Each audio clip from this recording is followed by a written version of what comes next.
untuk kesempatan yang baik pada hari ini. Kami boleh menyembah, memuji, meninggikan nama-Mu. Kami tahu Engkau hadir dimanapun kami berada, sebab Engkau Tuhan Allah kami yang bertahta di atas puji-pujian dari umat-Nya. Terima kasih Bapak. Mari kita berdoa bersama-sama. Ulangi seperti apa yang saya ucapkan. Bapa kami yang ada di dalam surga, dikuduskanlah nama-Mu, datanglah kerajaan-Mu, jadilah kehendak-Mu di bumi ini seperti di dalam surga. Bapa yang baik, berikanlah kami pada hari ini rezeki yang menjadi bagian kami secukupnya, cukup untuk memberikan pinjaman kepada banyak bangsa, sedangkan kami sendiri tidak punya pinjaman. Cukup untuk menjadi saksi Tuhan, mulai dari Yerusalem, Yudea, Samaria, sampai ke ujung-ujung bumi. Cukup untuk menjadikan semua bangsa murid Kristus dan membaptis mereka dalam nama Yesus. Terima kasih Bapa untuk rezeki yang secukupnya. Dan ampunilah dosa-dosa kami. Ampunilah kesalahan kami, seperti kami pun mengampuni orang-orang yang bersalah kepada kami. Dan janganlah masukkan kami ini ke dalam pencobaan, tetapi bebaskanlah kami dari segala yang jahat, sebab Engkaulah yang empunya kerajaan, kuasa, dan kemuliaan sampai selama-lamanya. Dalam nama Tuhan Yesus, kami sudah berdoa. Haleluya, haleluya, haleluya. Mari Bapak Ibu sekalian, sekarang kita bersama-sama secara serempak dan serentak kita akan menggemakan Mazmur 91. Alkitab berkata, mati dan hidup dikuasai oleh lidah. Siapa suka menggemakannya akan memakan buahnya. Dengan suara yang keras, dengan suara yang lantang dari tempat kita masing-masing, mari kita bersama-sama berkata, 2, 3. Mazmur 91. Orang yang duduk dalam lindungan yang maha tinggi dan bermalam dalam naungan yang maha kuasa akan berkata kepada Tuhan, tempat perlindunganku dan kubu pertahananku, Allahku yang kupercayai. Sungguh Tuhanlah yang akan melepaskan aku dari jerat penangkap burung dan dari penyakit sampar yang busuk. Dengan kepaknya Tuhan akan menundungi aku. Di bawah sayapnya aku akan berlindung. Kesetiaan Tuhan ialah perisai dan pagar tembok. Amin, amin, amin. Terjadi di dalam nama Tuhan Yesus. Aku tak usah takut terhadap kedahsyatan malam, terhadap panah yang terbang di waktu siang, terhadap penyakit sampar yang berjalan di dalam gelap, terhadap penyakit menular yang mengamuk di waktu petang. Walau 1.000 orang rebah di sisiku dan 10.000 di sebelah kananku, tetapi itu tidak akan menimpa aku. Aku hanya menontonnya dengan mataku sendiri dan melihat pembalasan terhadap orang-orang fasik. Sebab Tuhan ialah Tempat perlindunganku yang maha tinggi telah kubuat tempat perteduhanku. Amin, amin, amin. Terjadi di dalam nama Tuhan Yesus. Malapetaka tidak akan menimpa aku, dan tulah tidak akan mendekat kepada kemahku. Sebab malaikat-malaikat Tuhan akan diperintahkan oleh Tuhan kepadaku untuk menjaga aku di segala jalanku. Para malaikat Tuhan akan menatang aku di atas tangannya, supaya kakiku jangan terantuk kepada batu. Singa dan ular tedung akan aku langkai. Aku akan menginjak anak singa dan ular naga. Amin, amin, amin. Terjadi di dalam nama Tuhan Yesus. Sungguh hatiku melekat kepada Tuhan, maka Tuhan akan meluputkan aku, Tuhan akan membentengi aku, sebab aku mengenal nama Tuhan. Bila aku berseru kepada Tuhan, Tuhan akan menjawab. Tuhan akan menyertai aku dalam kesesakan. Tuhan akan meluputkan aku dan memuliakan aku. Dengan panjang umur akan Tuhan kenyangkan aku, dan akan Tuhan perlihatkan kepadaku keselamatan daripadanya. Amin, amin, amin. Terjadi di dalam nama Tuhan Yesus. Terima kasih Bapa. Sekarang urapi setiap kami dengan pewahyuan daripada sorga. Buat mata hati kami boleh menjadi terang, sehingga kami dapat menangkap kebenaran isi hati Bapa, dan firman ini boleh menjadi pelita buat kaki kami dan terang buat jalan hidup kami. Dalam nama Yesus, yang siap mendengarkan firman Tuhan, angkat jempolnya ke depan dan katakan amin 3 kali. Amin, amin, amin. Salam revival, salam kebangkitan. Semangat pagi. Ya, semuanya semangat pagi. Apa kabarnya Bapak Ibu sekalian, anak-anak Tuhan yang luar biasa? Ya, senang sekali. Hari ini Rabu, tanggal 29 Maret 2023. Kita yang ikut puasa raya selama 40 hari, ini adalah hari yang ke-29 ya. Dan sebelum kita dengar firman Tuhan, yang pertama saya mengucapkan selamat datang kepada Ibu Yusyutung ya. Selamat datang di New York, Ibu Yusyutung. Wah, ini nanti bisa ketemu nih di gereja hari Minggu ya. Tuhan sudah menyertai Ibu Yusyutung. Dan juga saya mau mengucapkan juga ini kepada Pak Akwang, Bapak Denny Kwe.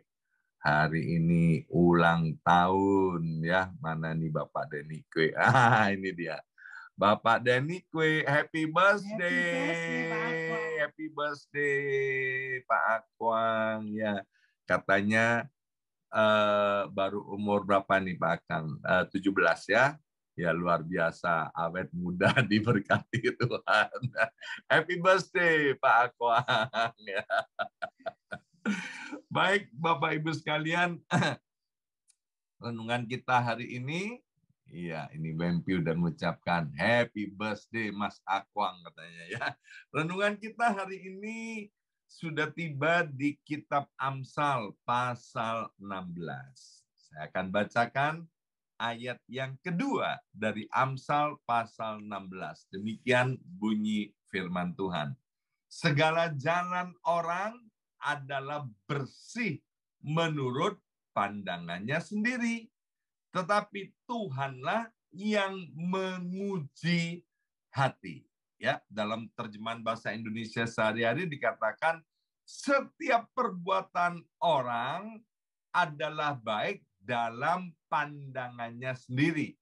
Tapi Tuhanlah yang menilai maksud hatinya. Ya, Bapak Ibu sekalian, dalam hidup ini yang penting itu begini. Standar dalam hidup kita itu harus firman Tuhan.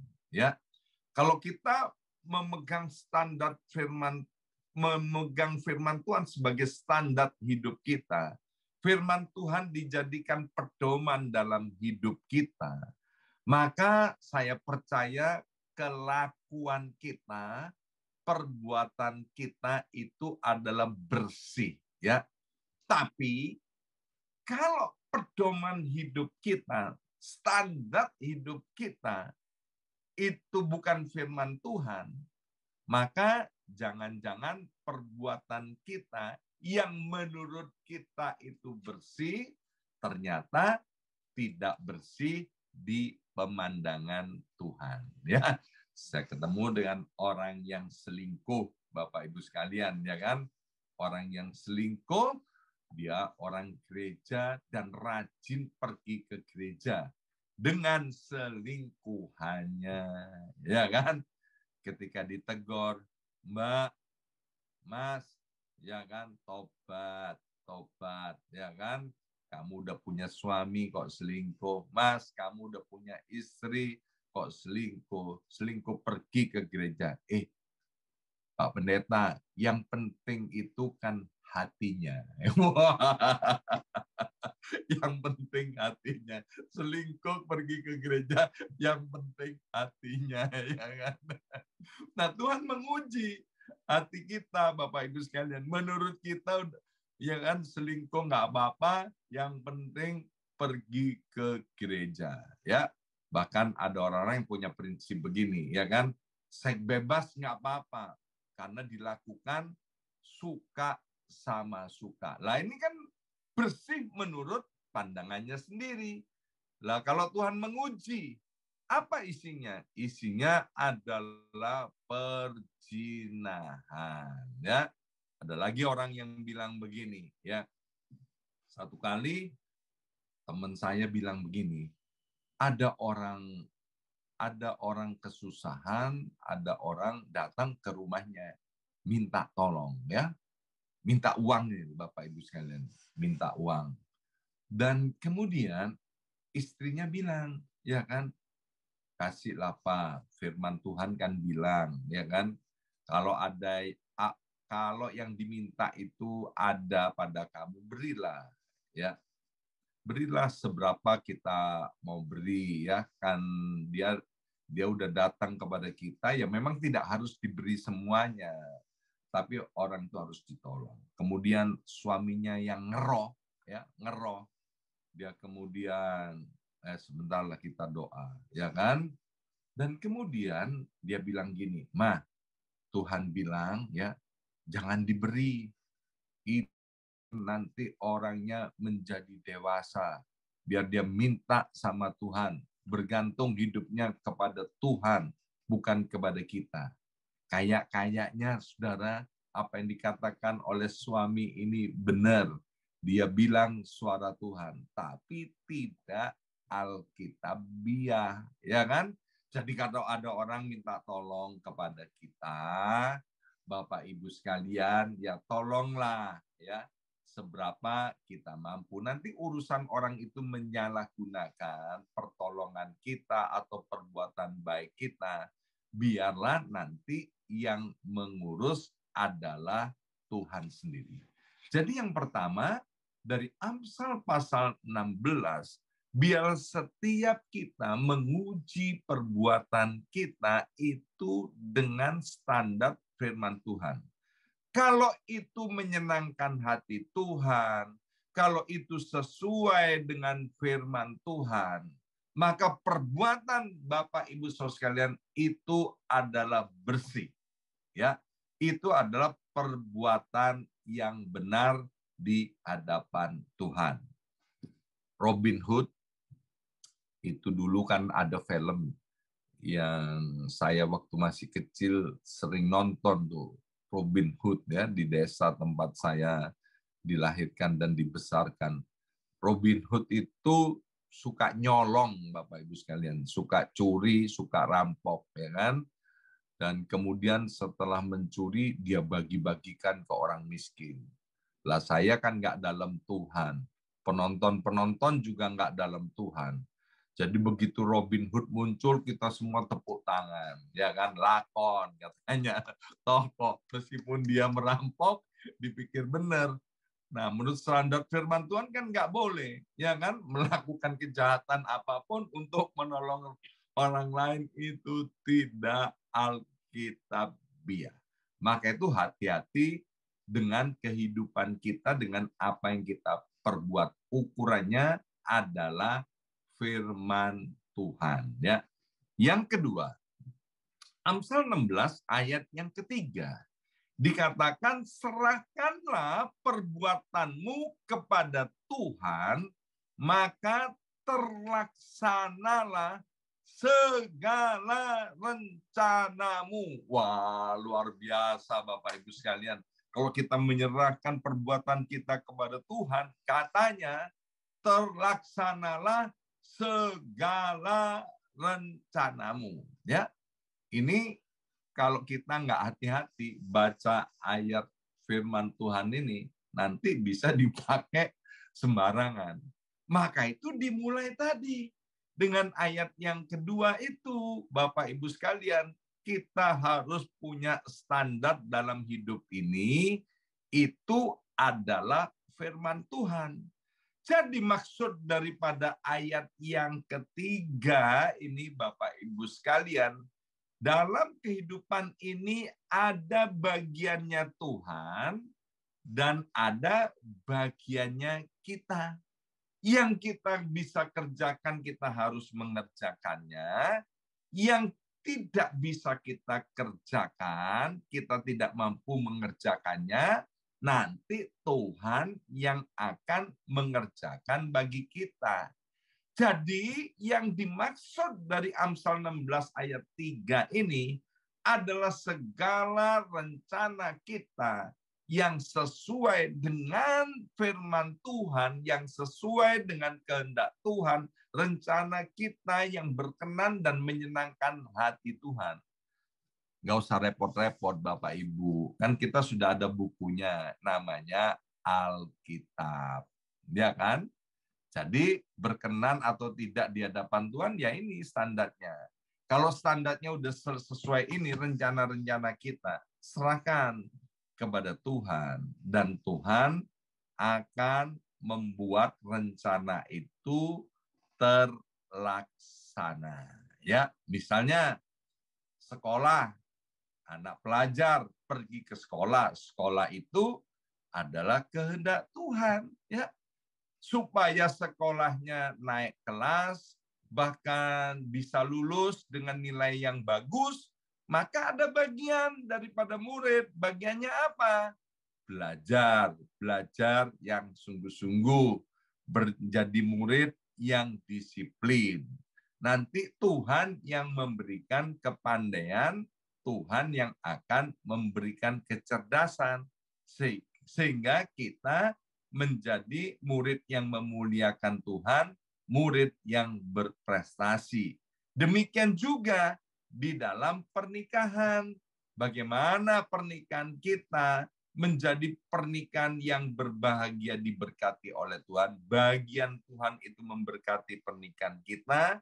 Bagian orang-orang yang ada di dalam pernikahan, suami berfungsi sebagai imam, nabi, dan raja, istri berfungsi sebagai penolong, wanita yang bijaksana, mengerjakan bagian-bagiannya masing-masing di hadapan Tuhan, dan dilakukan semuanya itu dengan segenap hati, dengan sungguh-sungguh, seperti yang ditulis di dalam Kolose pasal 3 ayat 23 dan ayat 24.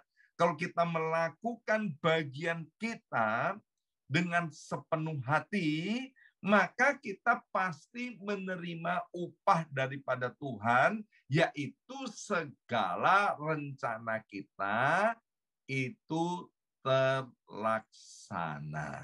Ya, itu bagian yang kedua dari Amsal pasal yang ke-16.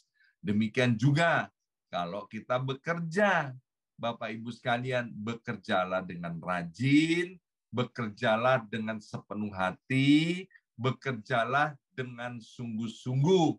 Ada orang maupun tidak ada orang, ada yang melihat maupun tidak ada yang melihat, ada CCTV maupun tidak ada CCTV. Bekerjalah dengan penuh integritas, ya. Dan apa yang kita rindukan? Masa depan yang cerah, masa depan yang penuh dengan pengharapan. Kalau kita sudah mengerjakan semuanya dengan sepenuh hati, seolah-olah untuk Tuhan, kita pasti menerima upah daripada Tuhan. Apa upahnya? Rencana kita itu akan terlaksana, ya. Dan bagian yang ketiga, Amsal 16 ayat yang ke-7, ya. Amsal 16 ayat yang ke-7 dikatakan begini. Amsal 16 ayat yang ke-7, ya. Jikalau Tuhan berkenan kepada jalan seseorang, maka musuh orang itu pun didamaikannya dengan dia, ya. Amsal 16 ayat 7 ini saya ngalami, Bapak Ibu sekalian, ya. Luar biasa ayat ini. Dalam terjemahan bahasa Indonesia dikatakan, jika engkau menyenangkan hati Tuhan, musuh-musuhmu dijadikannya kawan, ya. Bapak Ibu sekalian, dalam perjalanan hidup ini saya kan pernah melakukan hal yang amat sangat tercela, hal yang amat sangat memalukan. Saya selingkuh, saya tidak setia kepada istri saya, ya kan? Saya tidak setia kepada keluarga, saya melakukan perbuatan dosa, saya selingkuh dengan istrinya orang, Bapak Ibu sekalian, ya. Dan kita bisa bayangkan betapa marahnya si suami, betapa marahnya, ya. Tuhan juga sedih melihat apa yang saya kerjakan. Tetapi ketika saya bertobat, saya sungguh-sungguh kepada Tuhan, saya minta ampun untuk hal yang memalukan, untuk dosa, kejahatan yang sudah saya buat, saya minta ampun. Kemudian dalam kehidupan sehari-hari saya terus melakukan hal-hal yang berkenan di hadapan Tuhan. Saya mengasihi Tuhan, saya mengasihi keluarga saya kembali. Amsal 16 ayat 7 ini digenapi. Saya datang pada waktu yang tepat, saya datang ke rumah selingkuhan saya itu untuk menemui suaminya. Ya kan? Dan pas saya datang ke sana, suaminya ada di depan rumah. Dan kemudian si suami ini ketawa melihat saya datang, ya.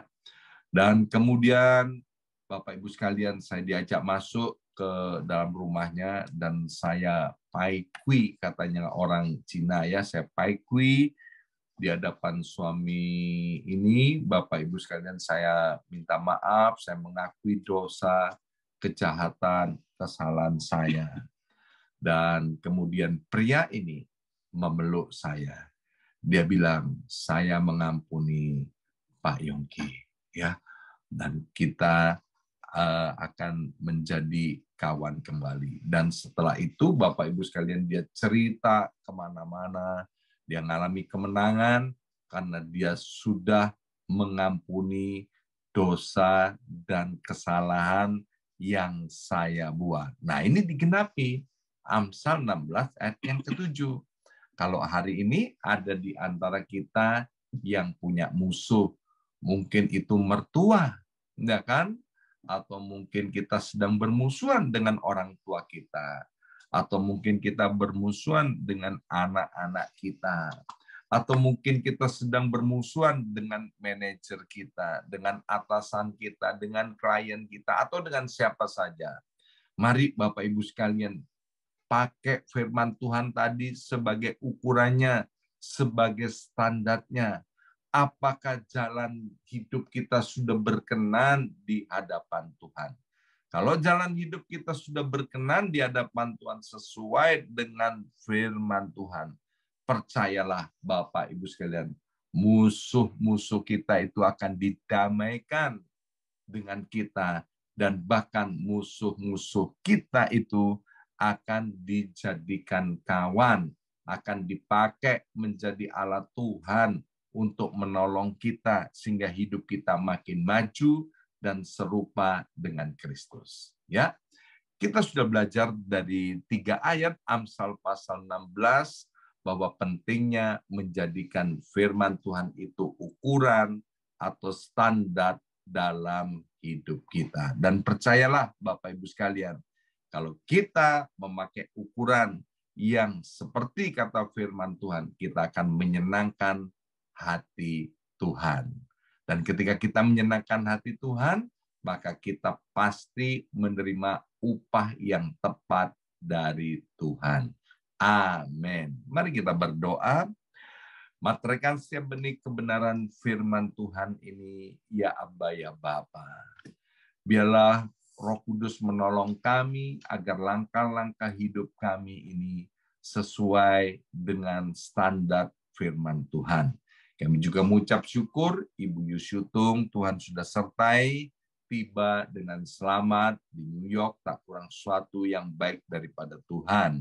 Dan pada kesempatan ini kami juga berdoa untuk Pak Akwang, Tuhan, yang hari ini sedang berulang tahun. Biarlah Tuhan, Pak Akwang ini Tuhan anugerai panjang umur, di tangan kanannya menerima berkat Tuhan, kesehatan, karunia menikmati hidup ini, dan kebahagiaan. Di tangan kirinya dilimpahi dengan kekayaan, kejayaan, kehormatan untuk selama-lamanya. Berkati keluarga, kehidupan pernikahannya dengan Ibu Maria, dengan anak-anaknya Matthew, Nathan, dan Amadius. Biar keluarga Pak Akwang ini tetap ada di hadapan Tuhan untuk selama-lamanya, dalam keadaan rukun harmonis, diberkati Tuhan berlimpah-limpah. Dalam nama Yesus kami sudah berdoa, haleluya, amin, amin, amin. Ya.